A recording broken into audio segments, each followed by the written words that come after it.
जी अस्सलाम वालेकुम। आज की वीडियो में बात करेंगे 81 कतर वेब पोर्टल के हवाले से। काफ़ी लोग पूछ रहे थे कि 81 कतर वेब पोर्टल एक बार फिर से अपडेट किया गया है। तो जी हाँ दोस्तों, एक बार फिर से 81 कतर पोर्टल को अपडेट कर दिया गया है।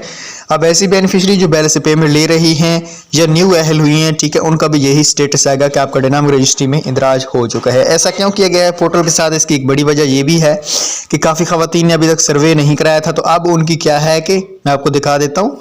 अब उनकी पोर्टल पे डेट शो होगी कि आप इस डेट को सर्वे करा लें, ठीक है। अब जिस भी बेनिफिशियरी ने सर्वे नहीं कराया उसके बाद उसको पेमेंट तो नहीं दी जाएगी, ज़ाहिर सी बात है। जैसे अभी आपको मैं पोर्टल दिखा रहा हूँ, तो भाई आपसे गुजारिश है कि अगर आपने अभी तक सर्वे नहीं कराया तो सर्वे करा लें। उसके अलावा अगर आपका सर्वे हो चुका है तो आपको परेशान होने की कोई ज़रूरत नहीं है। आपको 81 कतर वो पोर्टल पे यही आएगा कि आपका डायनामिक रजिस्ट्री में इंदराज हो गया है, ठीक है। उसके अलावा अगर आप घर बैठे पैसे कमाना चाहते हैं तो नीचे दिए गए व्हाट्सएप ग्रुप को ज्वाइन कीजिएगा। मज़ीद हमारे साथ रहना न्यू अपडेट के साथ। अल्लाह हाफिज़।